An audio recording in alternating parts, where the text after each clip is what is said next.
अयाद संधि पढ़ चुके हैं? पढ़ चुके हैं।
चलिए बताइए, इस प्रश्न का सही उत्तर क्या होगा? अयाद संधि का उदाहरण नहीं है।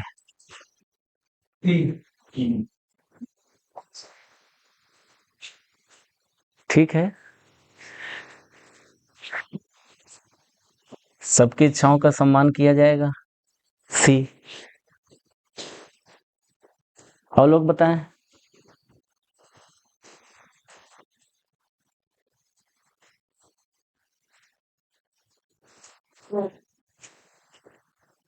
क्या है सही उत्तर? मस्ती। आप लोग बताइए, आप लोग तो थे क्लास में। फिर ABCD सही क्या है? सी वाला सही है ना? वेरी गुड, ठीक है। कोई ऐसा तो नहीं जो ये कहे कि सी वाला गलत है? हाँ, नहीं है, यही है प्रश्न।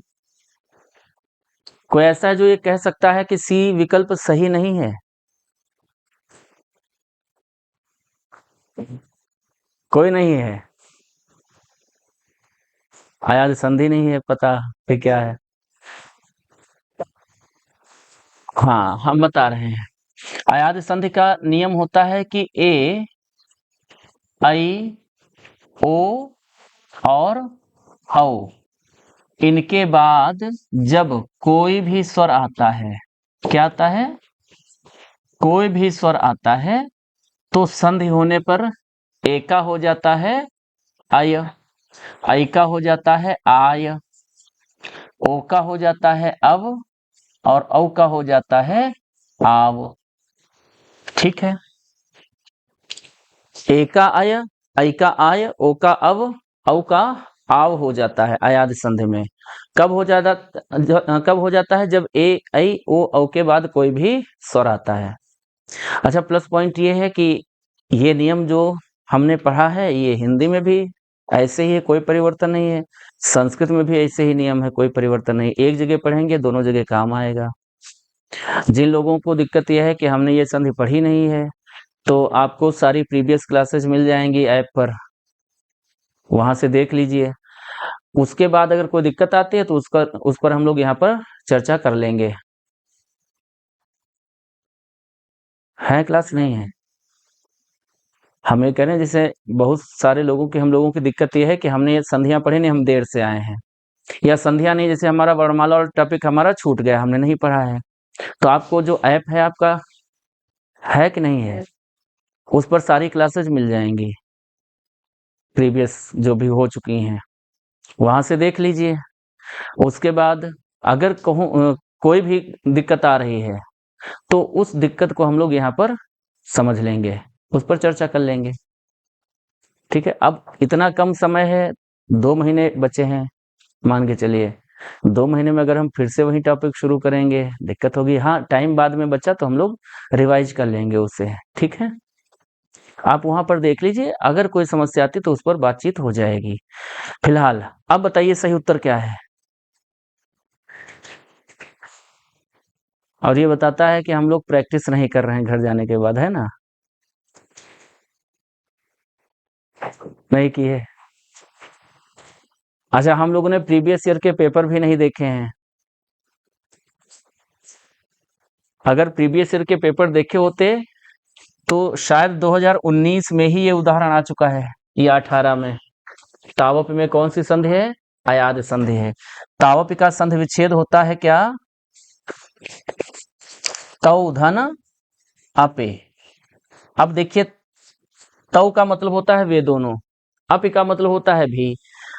तौ में औ है, औ के बाद कोई स्वर है तो औ का क्या हो गया? आव। तो तौ से बना ताव, आगे अपि जोड़ दिया तो वह आधा जो था वो पूरा हो गया और आगे पी जुड़ गया। तौ धन अपि क्या बना? तावपि।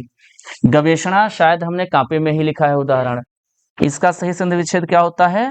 गोधन ऐषणा। ये भी अयाद संधि का उदाहरण है। जयः, जे धन, ये उदाहरण भी लिखा है।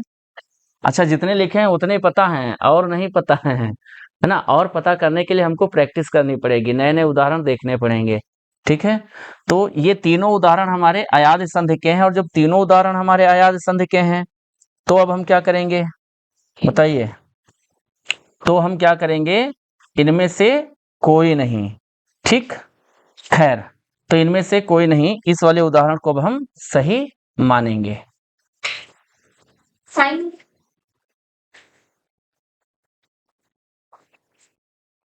आगे बढ़े।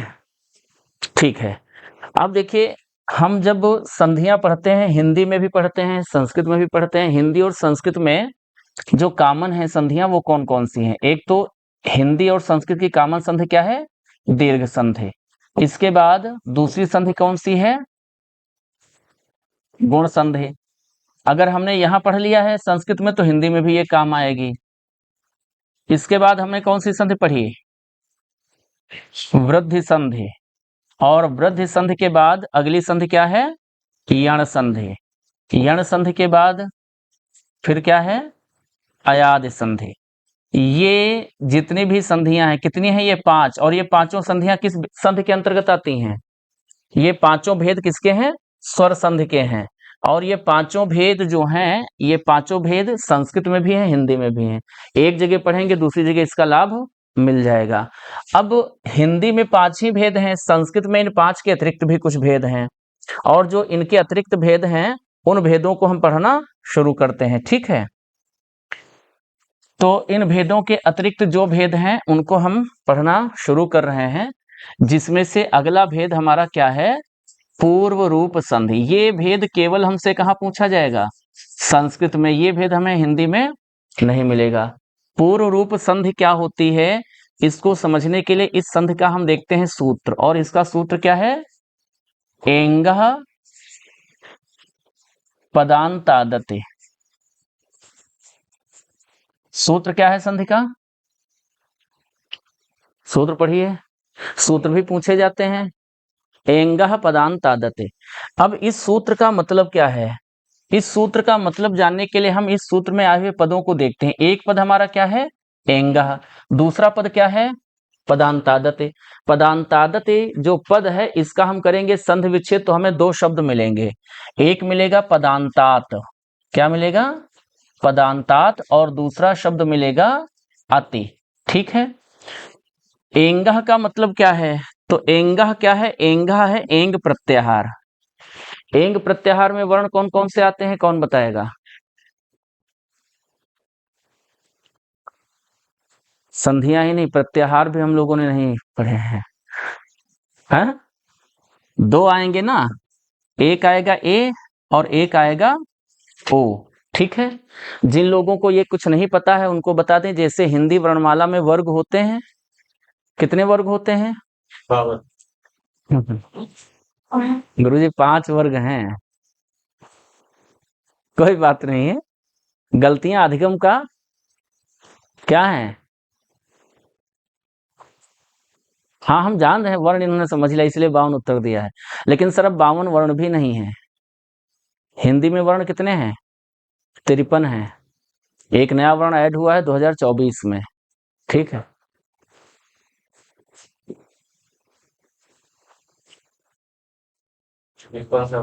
ये विशिष्ट व्यंजन है।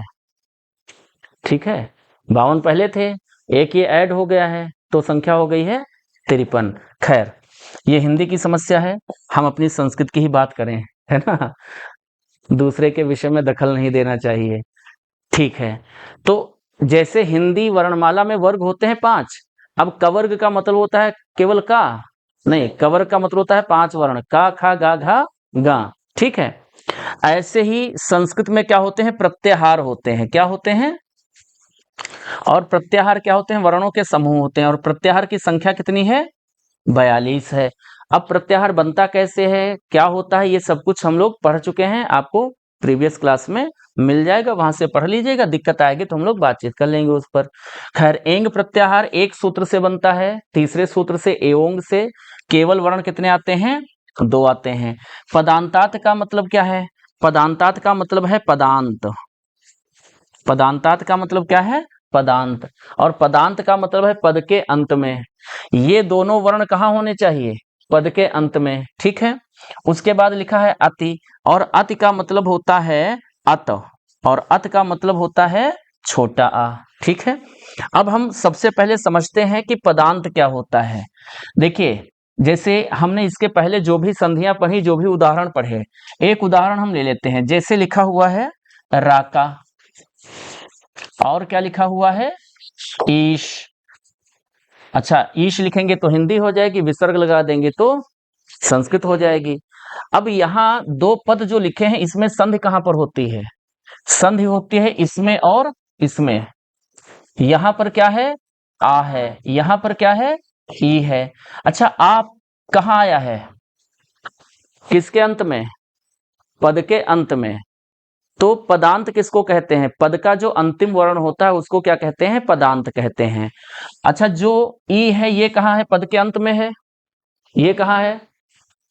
पद के पूर्व में है, पहले है, आदि में है।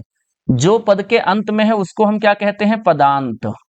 और जो पद के अंत में नहीं है, आरंभ में है, उसको हम क्या कहते हैं? अपदांत। अपदांत का मतलब है जो पद के अंत में ना हो, और अगर अंत में नहीं है तो कहाँ होगा? आदि में होगा। और पदांत का मतलब है जो पद के अंत में हो। अब बताइए, इसमें पहले कौन आया है? बड़ा आया है। जो पहले आता है उसको हम कहते हैं पूर्व, और ये पहले का रूप है तो ये कहा जाएगा पूर्व रूप, या पूर्व वर्ण, या पूर्व पद। ठीक है, और ये कहाँ आया है? बाद में। बाद के लिए हम एक शब्द प्रयोग करते हैं पर, और ये बाद वाला रूप है तो इसको हम क्या कहेंगे? पर रूप। ठीक है, हमारी संधि का नाम क्या है? अच्छा, पूर्व संधि लिख दिया हमने, इसको थोड़ा सही कर लेंगे। पूर्व संधि नहीं है ये, संधि जो है इसका नाम क्या है? पूर्व रूप। खैर, सही कर लीजिए अगर आप भी ऐसे ही लिख चुके हैं तो। ठीक, आपको कुछ चीजें पता चली। पदांत क्या होता है, अपदांत क्या होता है, पूर्व क्या होता है, और पर क्या होता है। बाद वाला जो है वो पर है, और जो पहले वाला है वो कौन है? पूर्व है। अब हमारा जो पूर्व रूप संधि का नियम है वो क्या है? एंगा पदांतादति। ये नियम क्या कहता है? तो ये नियम कहता है कि अगर पूर्व में, क्या हुआ मैम?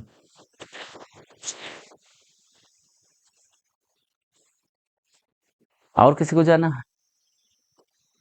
ये गलत लगता है कि जब हम उधर घूम कर लिखने लगते हैं तब जब कोई निकल कर जाता है। अध्यापक हैं, थोड़ी गरिमा समझनी चाहिए अध्यापकों की, है ना। हम लोग भी अध्यापक बनने जा रहे हैं, तो जाना है, कोई रोकेगा नहीं, लेकिन कम से कम बता दीजिए कि हम जा रहे हैं। और ऐसे जाने से लगता है कि शायद इतनी जल्दी ऊब गए, है ना। और कोई ऊब रहा है?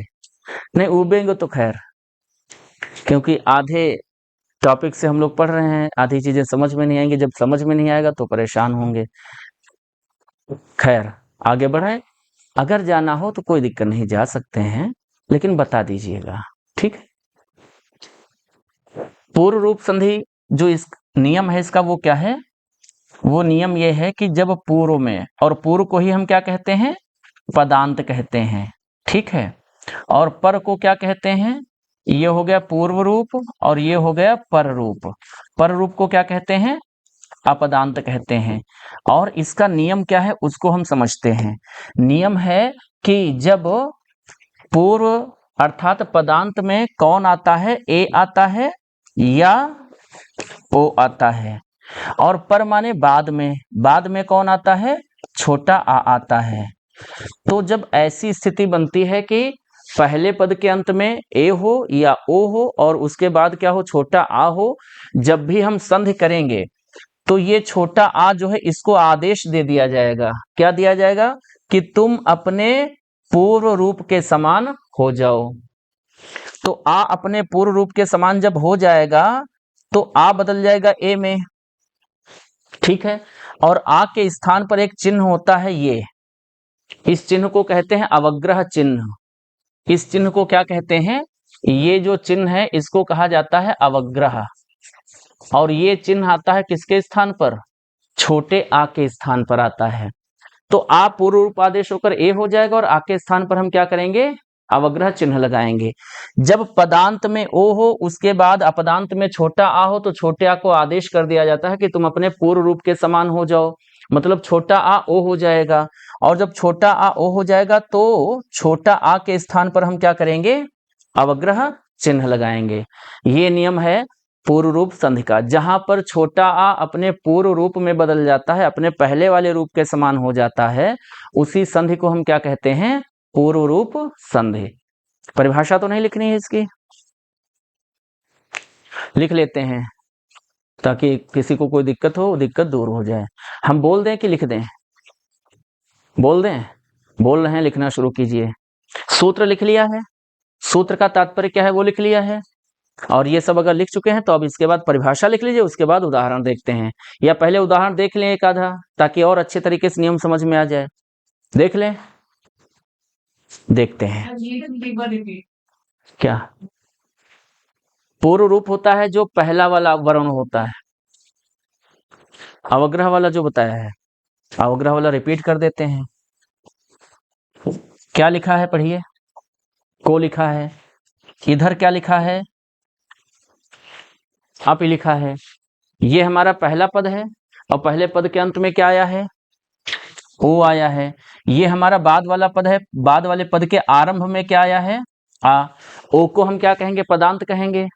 और ओ पहले आया है इसलिए इसको हम पूर्व रूप भी कहेंगे, ठीक है। आ कहाँ आया है? बाद में, तो इसको हम क्या कहेंगे? अपदांत। और आ बाद में है इसलिए इसी को हम क्या कहेंगे? पररूप कहेंगे, ठीक है। अब नियम कहता है कि जब पदांत में ओ हो उसके बाद छोटा आ हो तो छोटा आ पूर्व रूप आदेश हो जाता है, छोटा आ ओ हो जाएगा। और छोटा आ यहाँ हुआ करता था ये बताने के लिए हम छोटा आ के स्थान पर एक चिन्ह लगाएंगे जिसको हम नाम क्या देते हैं? अवग्रह चिन्ह। तो को प्लस अपि, अब संधि जब करेंगे तो ये को प्लस अपि क्या बनेगा? कोपि। क्या बनेगा? कोपि। अब वैसे तो सामान्य रूप से हम ओ पढ़ते हैं, लेकिन जब अवग्रह चिन्ह लगा देंगे तो ओ को हम थोड़ा खींच कर बोलेंगे। ओ हमारा दीर्घ स्वर है और छोटा आ इसमें और मिल गया, तो अब ये हमारा हो गया प्लुत हो गया एक प्रकार से। अब इसको हम ह्रस्व का 3 गुना बोलेंगे, खींच कर बोलेंगे, कोपि नहीं कोपि, ठीक है। कोपि बोलेंगे। अच्छा, कुछ लोग को अपि बोल देते हैं, को अपि नहीं होगा। को अपि में तो आ का उच्चारण हो रहा है, आ बदल गया है ओ में, तो ओ को थोड़ा खींच कर बोलना है, कोपि, ठीक है। समझ में आया मैम? और कोई दिक्कत किसी को? कोई दिक्कत नहीं। परिभाषा लिखिए फटाफट वाले अंदाज में, उदाहरण देखिए। बोले पदांत में, पदांत समझ गए अब? कोई दिक्कत? कोई दिक्कत नहीं। पदांत में एंग प्रत्याहार के वर्णों, ये लिखा है एंग, एंग प्रत्याहार के वर्णों, पदांत में एंग प्रत्याहार के वर्णों ए तथा ओ के पश्चात, ए तथा ओ के पश्चात, ए तथा ओ के पश्चात, फिर से बोल रहे हैं। पदांत में एंग प्रत्याहार के वर्णों ए तथा ओ के पश्चात जब अ आता है, अ कौन सा लिखेंगे? छोटा आ। पदांत में एंग प्रत्याहार के वर्णों ए तथा ओ के पश्चात जब अ आता है तो संधि होने पर, तो संधि होने पर अ पूर्व रूप आदेश होकर,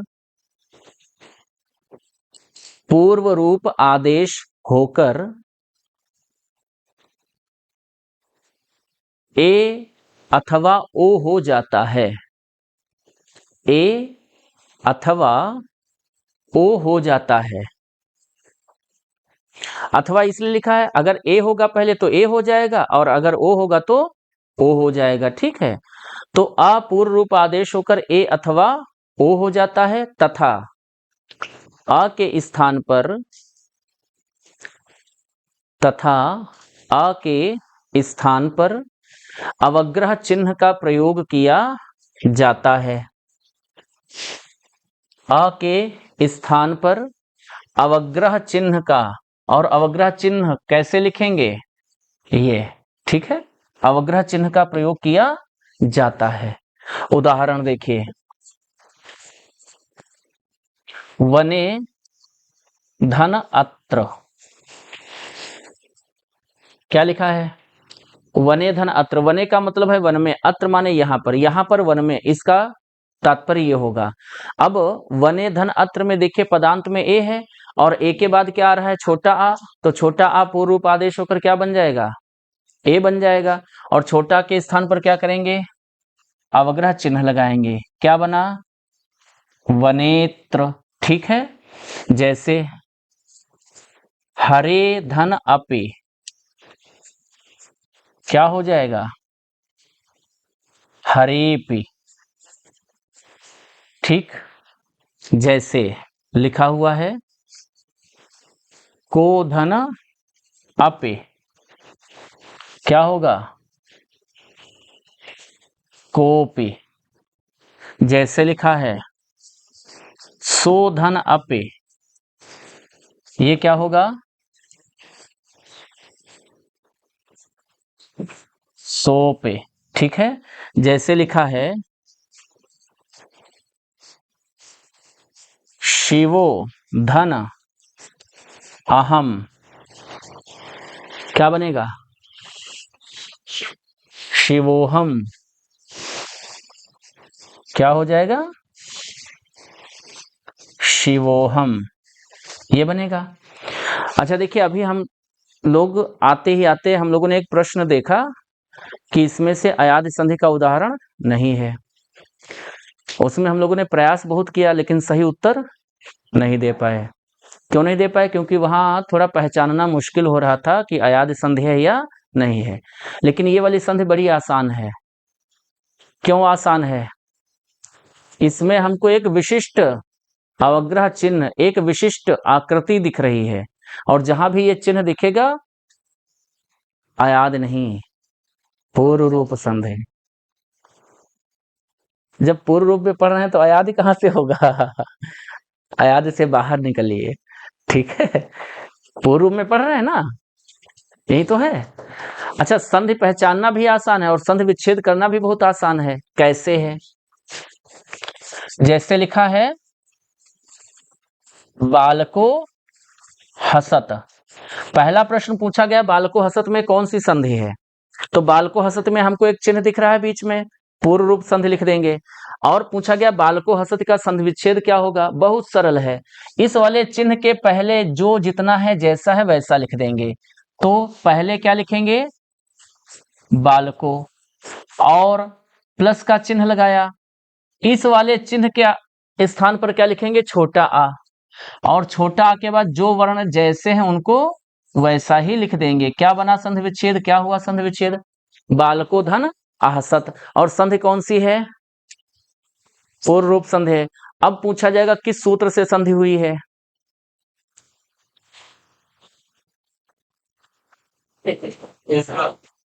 एंगह पदांतादत। और अगर कोई चीज 4 बार पूछी जाए तो आप प्रयास कीजिए 4 बार ही नहीं 10 बार बोलिए। पूछे 4 बार, बोलिए 10 बार। 10 बार बोलने से क्या होगा, आधे से ज्यादा याद हो जाएगा। और अगर हम उच्चारण में कोई अशुद्धि भी कर रहे हैं तो अशुद्धि यहीं लगे हाथ दूर हो जाएगी, है ना।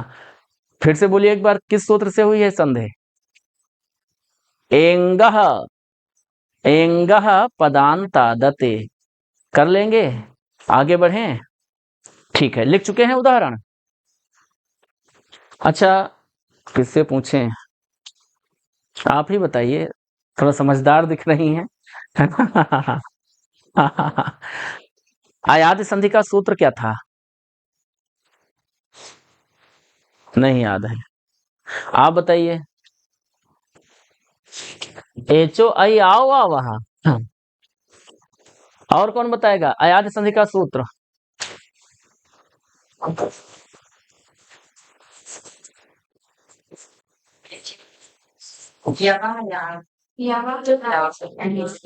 एचो यवा यावहा, ये सूत्र पढ़ा था। और आपको ये भी याद होगा कि हम लोगों ने जब इस सूत्र को पढ़ा था अयाद संधि में, तो हमने एचो का मतलब समझा था एच प्रत्याहार। उसके बाद हमने कहा था इस वाली ध्वनि को हम क्या समझ लेंगे, आ। यही तो समझा था।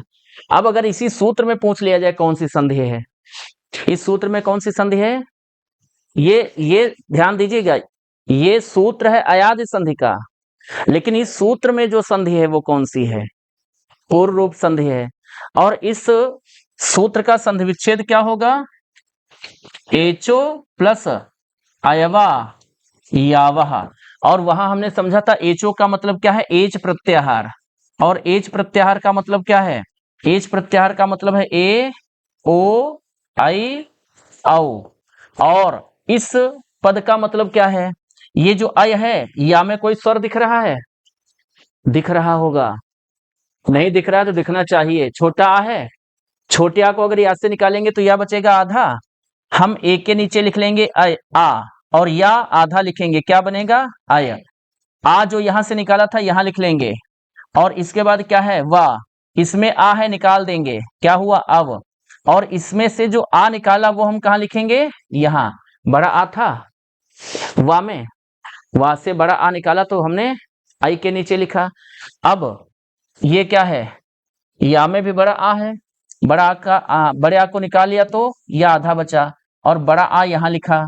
आगे वह है, वह से छोटा आ और विसर्ग निकालेंगे तो क्या बचेगा आधा वाह। यही तो होता है अयाद संधि में, ए का अय, ओ का अव, ऐ का आय, औ का आव। ठीक है, तो एचो यवा यावह सूत्र है अयाद संधि का, लेकिन एचो यवा यावह सूत्र में संधि कौन सी है, पूर्व रूप। पूर्व रूप संधि समझ में आ गई। अच्छा ठीक है, आगे बढ़ रहे हैं। अब अगली संधि हमारी जो है वो क्या है, पररूप है। अगली संधि का नाम क्या है, पररूप संधि। अब पररूप संधि क्या होती है, तो पररूप संधि क्या होती है, इसको जानने के लिए सबसे पहले इसके सूत्र की बात कर लेते हैं। क्या है पररूप संधि का सूत्र, तो इसका सूत्र है एंग पररूपम। क्या है सूत्र, एंग पररूपम। एंग पररूपम सूत्र क्या कहता है, एंग पररूपम सूत्र में दो पद हैं, एक है एंग, एक है पररूपम। एंग का मतलब क्या है, तो एंग का मतलब है एंग प्रत्याहार, और पररूपम का मतलब है कि पररूप आदेश हो जाएगा। पररूपम का मतलब है पररूप, कौन पररूप आदेश हो जाएगा। अब यहां पर एक पद की कमी है। पिछली कक्षाओं में हमने यह भी समझा है कि जब संस्कृत में किसी सूत्र में किसी नियम में कोई शब्द कम पड़ता है, तो वो जहां पहले लिखा जा चुका है या आगे जहां लिखा जाएगा वहां से हम ले आते हैं समझने के लिए। बात हुई थी, ये हुई थी ना, और समझने के बाद हम वहीं वापस कर देंगे जाके। इस नियम को समझने के लिए हम पिछले वाले सूत्र से, पिछला वाला सूत्र कौन सा, एंगह पदांतादति। एंगह पदांतादति में एक शब्द आया था अति। अति का मतलब था अत, अत मतलब छोटा आ, उसको हम यहां लाएंगे, और जब यहां लाएंगे तब इस नियम को समझेंगे। अच्छा, इसमें एक शब्द क्या आया है, एंग पिछले सूत्र में भी था एंगह, और यहाँ एंग ही है, दोनों एक ही हैं। एंग का मतलब क्या होता है, जाना है, हाँ? अच्छा, दिख नहीं रहा है, ठीक है। छोटे लोग कल से आगे बैठेंगे, बड़े लोग पीछे बैठेंगे, ठीक है। हाँ, लेट आई हैं, कोई बात नहीं है। एंग का मतलब क्या है, ए और ओ। अब ए और ओ है एंग का मतलब, और अति हम लाएंगे कहां से, पिछले वाले सूत्र से। और अति का मतलब क्या होता है, अत, अत का मतलब क्या होता है, छोटा आ। अब हम नियम को समझते हैं। देखिए, एक होता है पदांत, आप पहले ही जान चुके हैं, और एक होता है अपदांत, ये भी पहले ही जान चुके हैं। पदांत को क्या कहते हैं, पूर्व रूप, अपदांत को क्या कहते हैं? पर रूप। ठीक है, अब देखिए जो नियम हमने पहले पढ़ा है उसी नियम को उल्टा कर देते हैं। उल्टा का मतलब है पहले वाले नियम में ए और ओ कहाँ आ रहे थे? पहले। छोटा आ कहाँ आ रहा था? बाद में। अब छोटा आ आएगा पहले, छोटा आ आएगा पहले, और बाद में क्या आएगा? ए। छोटा आ आएगा पहले और बाद में क्या आएगा? ओ। ये नियम कहता है कि अगर पदांत में छोटा आ हो और उसके बाद क्या हो? एंग प्रत्याहार का कोई वर्ण हो, तो जब भी संधि करते हैं तो छोटा आ ए बन जाता है। क्या बन जाता है? ए। मतलब इसके और इसके दोनों के स्थान पर ए ही हो जाएगा, अर्थात छोटा आ पर रूप आदेश हो जाएगा, बाद वाले रूप में मिल जाएगा, लीन हो जाएगा। और छोटे आ को पूर्व में आदेश करना पूर्व रूप कहा जाता है, और बाद वाले में आदेश करना क्या कहा जाता है? पर रूप। अच्छा, आदेश किसको दिया जाएगा? आ को। और ये हमारे यहाँ की संस्कृति है एक प्रकार से। हम जब भी किसी को आदेश देते हैं, किसको देते हैं? छोटे को आदेश। बड़ों को आदेश नहीं दिया जाता, बड़ों से निवेदन किया जाता है। ठीक है, मम्मी को आदेश नहीं देंगे, मम्मी को निवेदन करेंगे। पापा को आदेश देंगे, मार कूट देंगे। अच्छा, आजकल के बच्चे पापा को भी आदेश दे देते हैं, हम लोग कूट दिए जाते थे। खैर, बड़ों को आदेश नहीं, बड़ों से निवेदन किया जाता है, और छोटों को आदेश दिया जाता है। इसमें छोटा कौन है? और ये सब क्या है? दीर्घ स्वर हैं। ठीक है, ये छोटे नहीं है। तो छोटा अगर बाद में है तो आदेश दिया जाए कि पूर्व हो जाओ, और पहले है तो आदेश दिया जा रहा है कि पर वाले रूप के समान हो जाओ। तो आ और ए मिलकर के क्या हो जाएंगे? ए हो जाएंगे। आ पहले है, ओ बाद में है, तो छोटा आ को आदेश दिया गया कि आज से तुम क्या हो जाओ? पर रूप हो जाओ। मतलब आ भी क्या हो जाएगा? ओ हो जाएगा। अब यहाँ कोई चिन्ह अलग से नहीं आएगा। अच्छा, अब ध्यान दीजिए, जो लोग संधियां पढ़ चुके हैं, जिन्होंने नहीं भी पढ़ी है, हिंदी में तो कभी ना कभी पढ़ी होंगी। हिंदी में किसने किसने संधियां पढ़ी हैं? मैम नहीं पढ़ी कभी? पहले पढ़ी हैं? कभी जीवन में पढ़ी हैं? कभी पढ़ी हैं? हिंदी में एक संधि पढ़ी होगी, वृद्धि संधि। पढ़ी है? वृद्धि संधि का नियम क्या होता है? नहीं। वृद्धि संधि का नियम है कि अगर आ के बाद ए है तो आ प्लस ए मिलकर के आई हो जाएगा। आ के बाद ओ है तो आ प्लस ओ मिलकर औ हो जाएगा। ठीक है, इसका उदाहरण समझा था, जैसे नहीं, एक प्लस एक क्या हो जाता है? एक एक। और संस्कृत में है तो विसर्ग लगा देंगे, हिंदी में है तो विसर्ग नहीं लगाएंगे। और ये उदाहरण आपको हिंदी संस्कृत दोनों में मिलेगा, नियम भी मिलेगा। ठीक है, तो एक धन एक कहा, एक एक कहा। एक में छोटा आ है और इधर ए है, आ प्लस ए मिलकर क्या बने? आई बने। ओ का उदाहरण देखिए, जैसे वन प्लस ओ का सहा। उदाहरण पढ़ चुके हैं? पढ़ा है, कॉपी में लिखा होगा। यहां देखिए, छोटा आ है, यहाँ ओ है, आ प्लस ओ मिलकर क्या बन रहा है? औ बन रहा है। क्या बन रहा है? औ। वन औ का सह हुआ।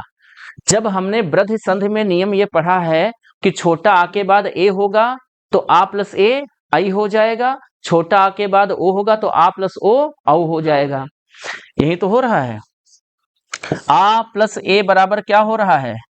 आई। और आ प्लस ओ बराबर क्या हो रहा है? औ। जब यहां ये हो रहा है तो यहां ये कैसे हो रहा है? अब इसके पीछे है कारण। यही तो वर्ण यहां लिखे हैं, यही वर्ण वहां लिखे हैं। आ प्लस ए बराबर आई, और वहां आ प्लस ए बराबर ए। आ प्लस ओ बराबर औ, वहां क्या है? आ प्लस ओ बराबर औ।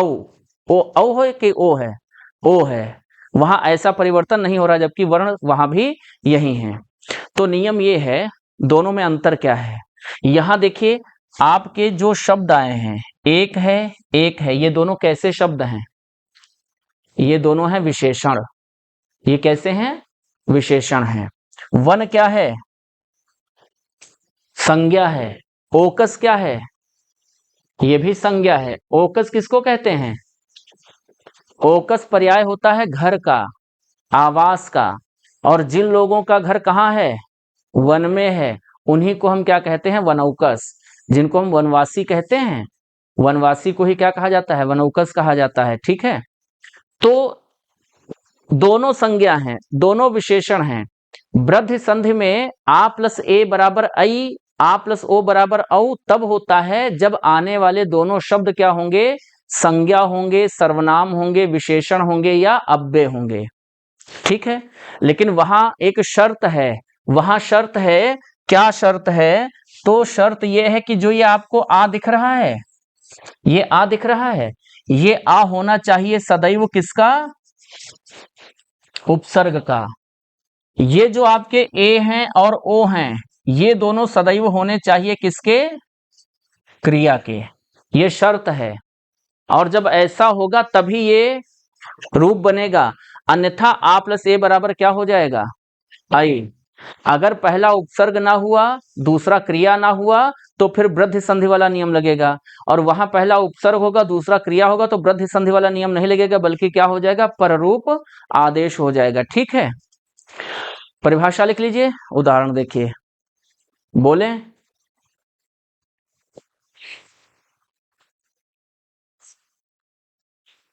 परिभाषा बोल रहे हैं, लिखिए।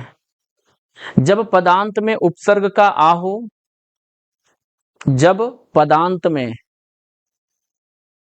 उपसर्ग का क्या हो, आ हो, और आ छोटा वाला लिखना है।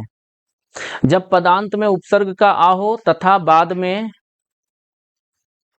क्रिया का ए या ओ हो, और बाद में क्रिया का ए या क्या हो, ओ हो, तो संधि होने पर ए अथवा ओ हो,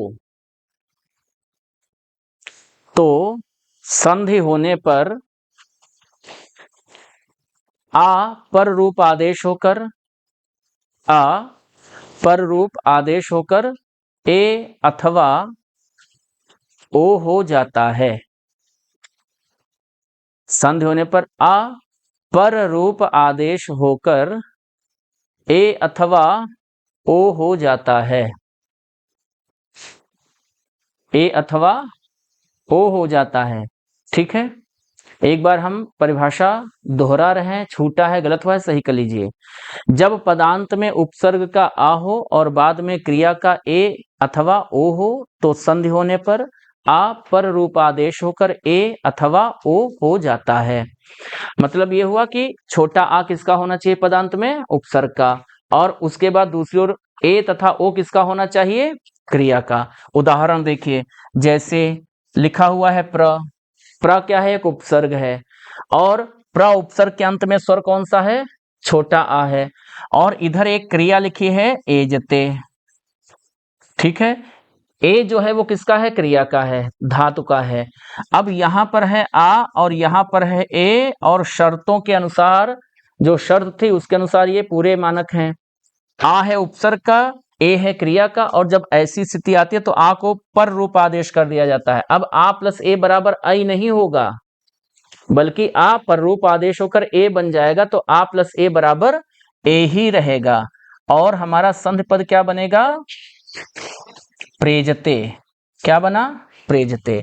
अगला उदाहरण है, उपसर्ग है क्या, उपसर्ग होता है कोई, होता है, होता है। उपसर्ग के अंत में छोटा आ है, और यहां पर क्रिया है कौन सी, ओषति। आ और ओ दोनों मिलकर औ होंगे क्या, नहीं होंगे, बल्कि आ पर रूप आदेश होकर ओ हो जाएगा, और उप प्लस औषत क्या बनेगा, उपोषित। और आप प्रीवियस ईयर के अगर पेपर आपने खरीदे हैं, देखना ये दोनों ही उदाहरण प्रीवियस ईयर में एक बार नहीं कई बार आ चुके हैं, प्राइमरी जूनियर दोनों में। सीधे सीधे पूछा गया प्रेजते में कौन सी संधि है, पर रूप संधि। उपोषित में कौन सी संधि है, पर रूप। उपोषित का सही संधि विच्छेद क्या होगा, उप प्लस औषति, और प्रेजते का सही संधि विच्छेद क्या होगा। और दो ही उदाहरण हैं, दो याद भी कर सकते हैं। इतना याद कर सकते हैं कि प्रेजित और उपोषित आ गया तो इसमें पररूप ही लिखेंगे। अब यहीं पर हमारी स्वर संधियां होती हैं समाप्त। लेकिन स्वर संधियां जो हमने ये पढ़ी हैं, जो हम समाप्त कर रहे हैं, ये सारे नियम हैं पाणिनि के। किसके हैं? पाणिनि के हैं। और जिन लोगों ने मुनित्रयी पढ़ा होगा, मुनित्रयी में कितने मुनि हैं? 3 मुनि हैं। कौन कौन से? पाणिनि, कात्यायन और पतंजलि। और वहां हमने समझा था कि पाणिनि ने जब अष्टाध्यायी लिखी तो उसकी आलोचना की। आलोचना मतलब उसकी समीक्षा की किसने? कात्यायन ने। और कात्यायन को जहां जहां जो जो कमियां लगी उन कमियों को दूर करते हुए कात्यायन ने वार्तिक लिखे थे। अब हमारे सिलेबस में वैसे है तो नहीं, लेकिन फिर भी प्रीवियस ईयर में कई बार वार्तिक से प्रश्न पूछ लिए गए स्वर संधि में। तो ये स्वर संधियां जो थी ये तो हमारे सिलेबस के अनुसार खत्म हो रही हैं, समाप्त हो रही हैं, लेकिन हम लोग कुछ वार्तिक महत्वपूर्ण देख लेते हैं। और उन वार्तिकों में पहला वार्तिक हम पढ़ना शुरू करते हैं। लेकिन उसको पढ़ने से पहले हम स्वर संधियों के जो हमने नियम अभी तक पढ़े हैं उनको एक बार, सारे नियम नहीं, कुछ एक नियम एक बार देख लेते हैं। जैसे हम लोगों ने एक संधि पढ़ी जिसका नाम क्या है? गुण संधि। हम लोगों ने संधि पढ़ी है कौन सी? गुण संधि। और गुण संधि जो है, गुण संधि का नियम क्या था? गुण संधि का नियम था कि छोटा आ के बाद या बड़ा आ के बाद जब ई आएगी, चाहे छोटी हो या बड़ी हो, आ धन ई मिलकर क्या बनेंगे? और अगर छोटा आ के बाद या बड़ा आ के बाद छोटा ऊ होगा या बड़ा ऊ होगा, तो हम दोनों लिख लेते हैं। छोटा आ या बड़ा आ के बाद छोटा ऊ या बड़ा ऊ अगर आता है तो संधि होने पर दोनों के स्थान पर क्या हो जाएगा? ओ हो जाएगा। ये नियम हमने कहाँ पढ़ा? उसके बाद हमने पढ़ा कि छोटा आ या बड़ा आ के बाद यदि री आता है तो संधि होने पर आ प्लस री मिलकर क्या होता है? अर होता है। वृद्धि संधि का नियम हमने क्या पढ़ा उसको भी देख लेते हैं। वृद्धि संधि का नियम हमने पढ़ा है कि वृद्धि संधि में छोटा आ या बड़ा आ के बाद यदि ओ आता है तो संधि होने पर क्या होता है? औ। ये तो पढ़ा है, ये पढ़ा है। लेकिन जो हम वार्तिक पढ़ने चल रहे हैं उस वार्तिक में क्या होगा? छोटा आ के बाद क्या आएगा? छोटा ऊ या बड़ा ऊ। और छोटा आ के बाद, छोटा आ के बाद, बड़ा आ के बाद छोटा ऊ हो या बड़ा ऊ हो, संधि होने पर क्या बनता है? आ के बाद ओ होने पर क्या बनता है? औ। किंतु यहां क्या होगा? छोटा आ और बड़ा ऊ के स्थान पर ओ नहीं होगा। ओ होना चाहिए, ओ नहीं होगा, क्या हो जाएगा? औ। तो जो भी हम नियम पढ़ने चल रहे हैं उसमें जो संधि होगी,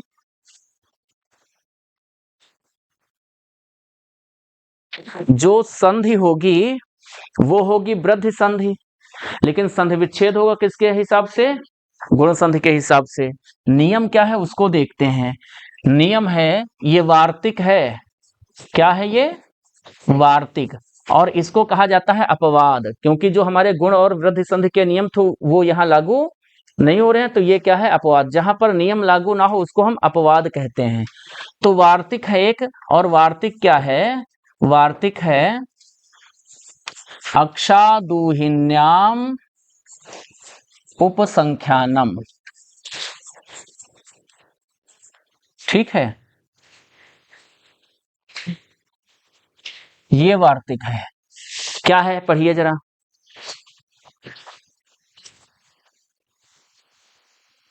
क्या हुआ मैम?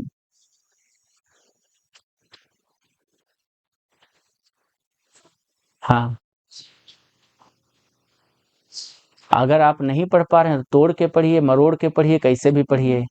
लेकिन लेकिन जब पढ़ना सीख जाएंगे तो तोड़ने की जरूरत नहीं पड़ेगी। अक्षादुहिन्याम उपसंख्यानम। कहीं तोड़ा हमने? फिर से सुनिए, ध्यान से सुनिए, ध्यान से सुनिए। अक्षादुहिन्याम उपसंख्यानम। हालांकि आपको बताएं, पढ़ चाहे जैसे लें, लेकिन संधि के नियम को समझने के लिए तोड़ना तो पड़ेगा ही। ठीक है, और तोड़ना पड़ेगा तो तोड़ के ही पढ़ लेते हैं, सरल हो जाएगा, है ना मैम। लेकिन लिखेंगे तोड़ के नहीं, जब सूत्र लिखना होगा तो ऐसे ही पूरा लिखा जाएगा ये वार्तिक, ठीक है। लेकिन तोड़ना पड़ेगा, समझने के लिए तोड़ना पड़ेगा। अब तोड़ते हैं इसको। ये लिखा है अक्षादुहिन्याम, लिखा है, व्यंजन संधि है यहाँ पर। इस सूत्र में, सूत्र है स्वर संधि का, लेकिन सूत्र में संधि कौन सी है? व्यंजन संधि। व्यंजन संधि के अनुसार हम इसको जब तोड़ेंगे, ये जो आप दू देख रहे हैं, दू में क्या है? दा है और ऊ है। जब तोड़ेंगे तो दा टूट कर हो जाएगा ता। हम लोगों ने पहली ही संधि की क्लास में समझा था कि ता के साथ स्वर जोड़ते हैं, ता का दा हो जाता है। जगत प्लस ईश जगदीश, ता का दा होता है। तोड़ेंगे तो ये हो जाएगा आपका अक्षात।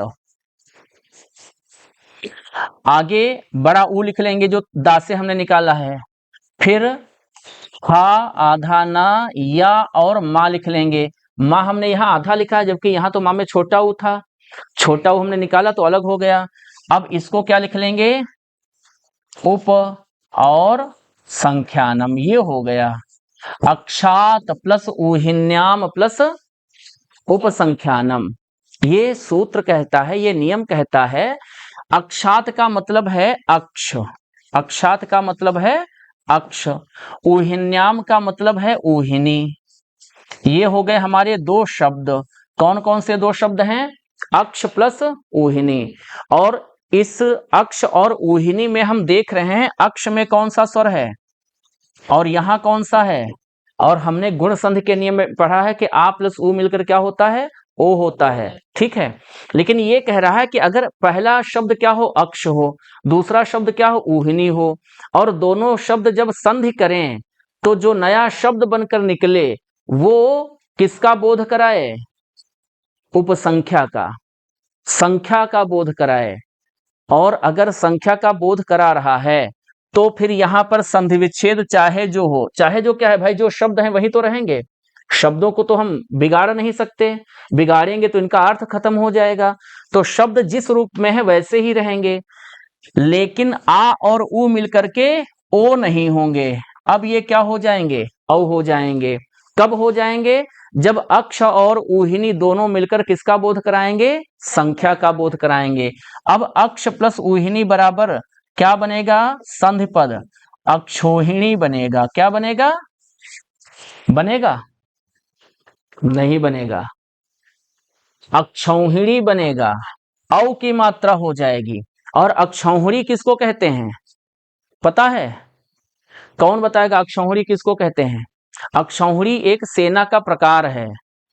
जिस सेना में 21,000 रथ होते हैं, 21,000 हाथी होते हैं, ठीक है, 65,000 के आसपास घुड़सवार सैनिक होते हैं, और 1 लाख कुछ हजार पैदल सैनिक होते हैं, उस सेना को नाम दिया जाता है अक्षौहिणी सेना। और पहले हमारे यहाँ जो राजे महाराजे थे उनके पास एक एक नहीं 10-10, 20-20 अक्षौहिणी सेना होती थी, है ना। और जिसके पास जितनी अक्षौहिणी सेना वो उतना ही पराक्रमी, ताकतवर, बलशाली राजा माना जाता था। तो अक्षौहिणी क्या है? संख्या का बोध कराता है। किसकी संख्या का? सेना की संख्या का। अक्षौहिणी सेना वही होगी जिसमें इतने हजार रथ होंगे, इतने हजार घुड़सवार होंगे, इतने हजार हाथी होंगे और इतने हजार पैदल सैनिक होंगे। उसी को हम क्या कहेंगे? अक्षौहिणी सेना। तो ये संख्या के वाचक हैं। ये दोनों शब्द जब जुड़ेंगे तो संख्या का बोध कराएंगे। इसलिए छोटा आ प्लस छोटा ओ मिलकर ओ नहीं होंगे, बल्कि क्या हो जाएंगे? औ, वृद्धि संधि हो जाएगी। लेकिन हम संधि विच्छेद करेंगे तो वृद्धि संधि के अनुसार नहीं, अक्ष प्लस ओ ही नहीं कर दें, नहीं, संधि विच्छेद करेंगे गुण संधि के अनुसार और संधि बनाएंगे वृद्धि संधि के अनुसार। संधि का नाम पूछा जाएगा तो भी वृद्धि संधि लिखेंगे, और जब पूछा जाएगा अक्षौहिणी में किस नियम से संधि हो रही है, तब नियम कौन सा लिखेंगे? वार्तिक नहीं, अक्षादुहिन्याम उपसंख्यानम, ठीक है। केवल वार्तिक लिख के काम कैसे चलेगा? वार्तिक क्या है ये भी तो लिखना पड़ेगा। अब इसकी परिभाषा लिखनी है, हा? वार्तिक है कि अष्टाध्यायी पर जो वार्ता हुई, बातचीत हुई, उस बातचीत से संबंधित जो नियम है उन नियमों को वार्तिक कहा जाता है। वार्तिक हेडिंग नहीं, वार्तिक नियम का नाम है।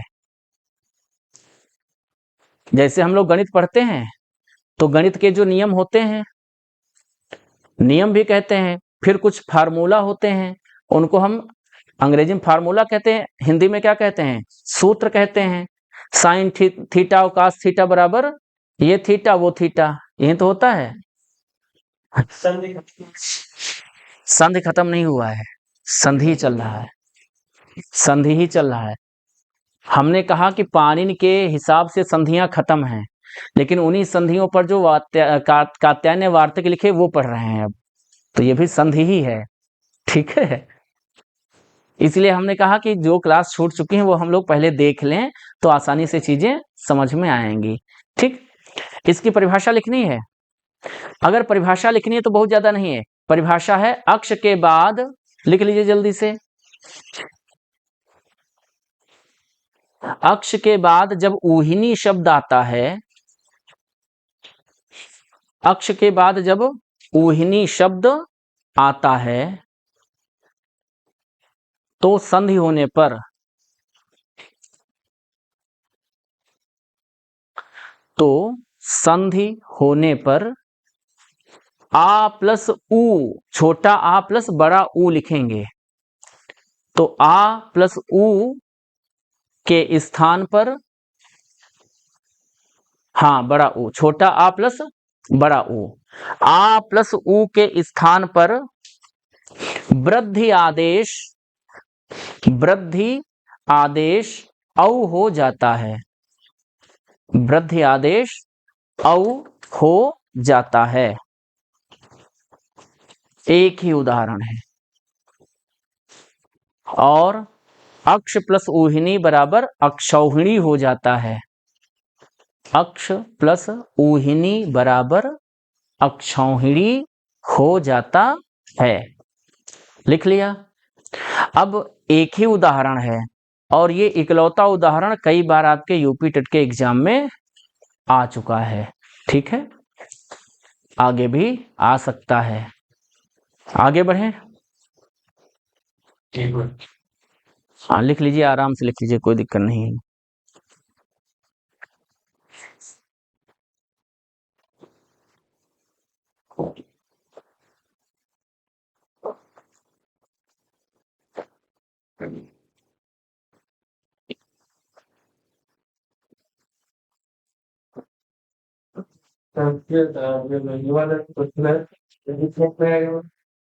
क्या है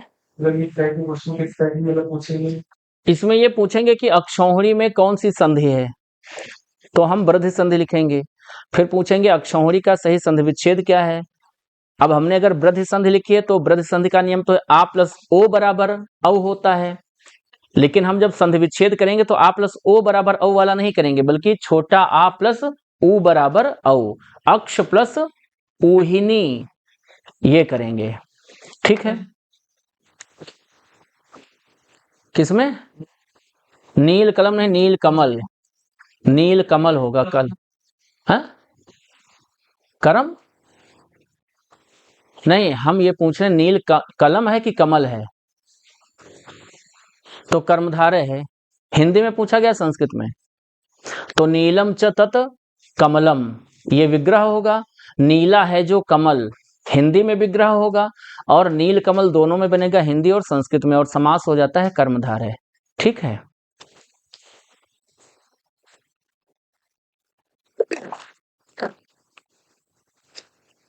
लिख चुके हैं, आगे बढ़ें, ठीक। अब हम बात करते हैं दूसरे वार्तिक की। पहला वार्तिक पढ़ लिया, दूसरा वार्तिक है ऋते च तृतीया समासे। क्या है? ऋते च तृतीया समासे, और थोड़ा जल्दी जल्दी समझने का प्रयास कीजिएगा, ठीक। या चलिए हेडिंग डाल लीजिए, अगली क्लास में इसको पढ़ेंगे। ऋते च तृतीया समासे। अच्छा, ये लिखा होगा तो याद भी रहेगा कि हम लोगों ने कहाँ पर क्लास छोड़ी थी।